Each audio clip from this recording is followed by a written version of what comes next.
What is up, guys? One more here bringing guys a brand new video for Redskins Station. Redskins Station, the best station for Redskins Nation. Now, as many of you know, tomorrow is the draft, so obviously we're talking about the draft today. But first, we gotta talk about what happened yesterday. Gronk going to the Buccaneers. I mean, it's crazy. Unless you're a Patriots fan, you have to be excited for this. Because Gronk is such a great personality for the NFL. To see him back, especially with Tom Brady, is just absolutely amazing. But that's not Redskins news, so we're not going to be talking about that today. We're going to be talking. I do want to make a video talking about the Buccaneers relatively soon. Just kind of like from not being a Buccaneers fan, kind of what I see their season being like this year. But it's Redskins, so we got to talk about the draft for a little bit. But I'm also going to be talking about next season, some things that's been on my mind the past couple days. Um, we obviously know what's happening tomorrow. Tomorrow's the first round. We're getting Chase Young. We're getting him. I'm stoked. If you're not stoked for this, there's something wrong with you, because Chase Young is a amazing player. He's absolutely amazing. We're lucky to have him on our team. The question remains though, is he going to start? Because obviously a guy of that tier should be starting. But if you look, he's going to be going into the position group of um, Montez Sweat, Thomas Davis, Ryan Anderson, and Ryan Kerrigan. Obviously, he'll probably pass Ryan Anderson in the depth chart. But when it comes to Montez Sweat, you would think he's going to be on the opposite side. So that means the side Kerrigan's on. So it raises a question, what's going to happen? Personally, I believe because Kerrigan, for the first time ever in his career, had like an actual injury issue last year, it's going to be split between the two. I think certain packages on defense will kind of give win to if it's going to be Chase Young or it's going to be Kerrigan. If it's going after the quarterback, I would say Kerrigan would likely get that play. But if it's a run stopper or somebody who can chase somebody down real quickly, or in a position where Kerrigan would have to cover the tight end, they probably put Chase Young in there because he's obviously quicker, a bit more physical than Kerrigan is. Kerrigan has age on him, and he's never been that much of a coverage guy, even though he has a couple interceptions and some beautiful pick sixes. But you obviously know we're going Chase Young. What I would personally like to see, so this video is gonna be talking more about what I would like to see. We need to get a receiver. I believe we're going to get KJ Hill from Ohio State, just because all the signs are there with Terry McLaurin, Dwayne Haskins. I think it's a match made in heaven for us. Offensive tackle, obviously. We need offensive tackle. We don't know what's going to be going on with Trent tomorrow. He might get traded today. He might get traded tomorrow. He might get traded Friday. He might get traded Saturday. Or he might get traded in 2021. We don't know. Obviously, everything's crazy now at the NFL. Um, and everything is just crazy. But I think an offensive tackle is a must. Maybe a second round, third round receiver. Personal guy I like to see, the Redskins have interviewed him, is receiver Antonio Gandy Golden. He's a big physical receiver, something that I don't believe we have. Kelvin Harmon is the closest guy, but this guy's just a little bit stronger, a little bit more built for the going up and getting it. I would love to see him. He's an amazing at one-handed catches. You see him on ESPN's top 10 a lot this year.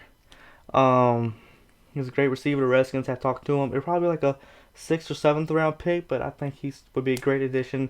Has some depth, and it would put some competition on Cam Sims to really get it going. Uh, um, I think we need safety. We need a safety. Obviously, we got to have some more safeties and a cornerback. The whole defensive backs is what I believe we're going to use a majority of our draft picks on. I think it's obvious that we're going to be picking that position, and if we don't, that's a pretty bad move on our part, because we need to get that position locked away. Because if we get that position locked away, our defense is set. I mean, if Reuben Foster comes back healthy, him with Cole Holcomb and John Bostic, and then obviously Jonathan Alley, Matt Ioannidis, Deron Payne, Tim Settle, Ryan Kerrigan, Ryan Anderson, Montez Sweat, Thomas Davis, and Nate Orchard. Even Nate Orchard, I'll throw him in there. I mean, this is a massively good group that we are building up here, and I think we need some safeties, obviously. But there's only so much I can talk about draft because we don't know what's going to happen. I would love to see us go get Gandy Golden, KJ Hill, and some safeties and an offensive tackle. But I want to talk about something going on next year. Many of the people in the NFL are counting us out for next year, and I don't understand why. You know, we have the talent built. We just need a coach that sets us on the right track and have a good culture. And I don't see why we can't be good next year. And the reason I say that is our division is so up in the air every year. Obviously, you had the Eagles and the Cowboys and the Giants. The Eagles made it out and they barely got over 500. If Josh Norman didn't blow that coverage at the end of the game, they wouldn't have gotten 500, or just gotten 500. But at 3-6 we were at last year, 3-7, we were still in the playoff run. That's how bad our division was last year, and we would have had home field advantage. I think I didn't see anybody in our division get significantly better. I think we are the only team that actually picked up some good pieces. The Giants and the Eagles and the Cowboys just kind of stayed quiet throughout free agency. Obviously the Amari Cooper thing was just sickening, but you know what happens. You know what happens.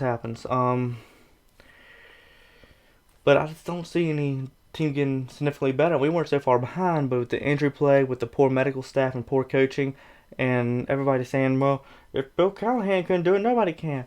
Well, he was an interim coach thrown in, and that's part of people trashing Dwayne Haskins. Dwayne Haskins is the future. There is no Tua in our future. There's no Trevor Lawrence in our future. There is Dwayne Haskins, and we have to buy in. And as Redskins fans, we have to buy into that. We got a great backup in Kyle Allen. I'm sure he's great. But Dwayne Haskins is our future. And the media just needs to get a hold of that. They have trouble figuring that out. But I think they just need to get a grip on the fact that Dwayne Haskins is our guy. I don't know, but the media's gonna do everything to try to take us down, saying you're doing the wrong thing. They love Rivera, they hate the Redskins. That's just how it is. But with our division, obviously we're not going to go 11-5, 12-4. But you know it's not out of the question.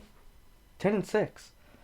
We went 3-6 at the beginning of 2012, and RG3 led us on that run to go 10-6. We made it to the playoffs, and sadly, RG3 had that injury that just set everybody quiet. I don't see why we can't make it to the playoffs. You might say I'm crazy.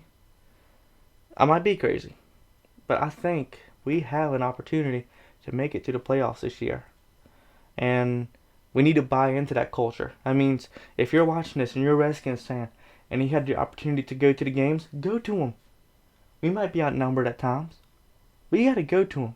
You have to show that we are Redskins Station and we believe in this team. Rivera has said it himself. The main thing for him is getting the fans back in the stands, and he can't do that. As Redskins fans, we have to. And if you want to buy into the fact that we can make it to the playoffs this year, or at least have a good season, maybe we just miss the playoffs, you know. That's what a lot of Redskins fan pages are predicting right now, is that we actually just missed the playoffs. I don't see why we can't make them. We play hard. We finish games. That's one thing we didn't do last year. We didn't necessarily play bad. We couldn't finish. We played amazing, or at least good enough in the first half. The second half is a whole different team. I think about it. The first game against Philly. Second game against Philly. Man, another game, the San Francisco game. We could have won that. If we had one touchdown, that just would have given us all the momentum, and San Francisco wouldn't have been able to score that last field goal, and we would have won 7-6. A win's a win. The Green Bay game. If we finished the second half, who knows what could have happened. We didn't play awful that game until the very end. We almost played better at the very end, but it was too little too late. What I'm saying is, with the culture change and right coaching, we can make the playoffs. We have the ability. We have every asset we need to make the playoffs. But we need, as Redskins fans, to buy into that mentality. And if you don't buy into that mentality, we're not going to go well. Because fans matter. There should not be an NFL season if there can't be a fan sitting in the stadium. Because that's what it's for. You know, the players do it, yes, for families, for their homes, for their communities, but it's also for the fans. And it's a really crappy look if the fans don't buy into the team that they're pulled for. But off on that little tangent. Obviously, I think we can go well. I think defense is going to be stout, especially if we get some solid depth at cornerback and safety. Obviously, we got Kendall Fuller back leading the pack, so let's go get some Super Bowl mentality in there. Thomas Davis is a great veteran. He's going to help that defense a lot. Montez Sweat. I don't think he's going to be balling out this year. But obviously, Chase Young, golly, we're going to be having a year with him. I can tell you that right now. But the draft is tomorrow. Make sure you're tuned in to the Redskins watch party. Don't just go to the NFL watch party. Watch the Redskins watch party. Or watch both like I'll be doing. I'll have one on my computer and one on my TV, watching them both at the same time. I hope you all watch that. I think it's going to be great. Hosted by Wiley. Or Whale, however you pronounce his name. But I think we got a great season looking up ahead for the Redskins. I know this video is kind of all over the place, but I had a lot of things going on my mind, and I haven't made one of these in a couple weeks. So they're going to be coming out more and more. Now we have more news coming out, especially after the draft. I got some more videos coming to my channel. Make sure, most importantly, I want to make sure I emphasize this. If you're going out and about, trying to mess around and stuff, don't stay at home. We need to do the best we can to flatten the curve so we can go back out and watch football at stadiums. Go out and go to Busch Gardens. Go out and eat at the local Mexican restaurant. Please do your part in making this country safe and healthy. We have to do our part so we can go back to Disney can open up, so everything can open back up and we can go back to our normal lives. So make sure to wash your hands, stay 6 feet apart, social distancing, all that stuff. You know the drill. I just want to say it in this video, and I probably will emphasize it in almost every video that I do from going on. So I hope y'all have a great day, have a great week. Make sure to stay positive. Make sure to watch the Redskins draft party tomorrow night. And make sure you come back to Redskins Station, the best station for Redskins Nation. Make sure you hit the subscribe button down below. Hit the bell button to be notified when a new episode of Redskins Station comes out, or a new cover, or some videos that I got coming out in the next couple weeks that I'm really excited for y'all to see. Make sure you comment down below what you think. Let's get some conversations going in the comment section. Let's have some healthy discussions about what we think is going to happen tomorrow or the season. Make sure to like this video if you enjoyed my commentary on what's going on. Even if you're excited, press that like button if you're excited to see Gronk back in the NFL. Maybe it's not with the Redskins. Maybe we have to face him more often, him and Brady. But you know what? I'm all for it. So let's have a great season, guys. Have a good draft. Let's pray for everybody that everything goes well with the draft tomorrow. Pray for everybody who's dealing with the coronavirus. Make sure that think about them, because this is very serious what we're going through, and I think we just need to all do our part. So I hope y'all all enjoyed. Will Morris is out. HTTR. Hail to the Redskins. Peace.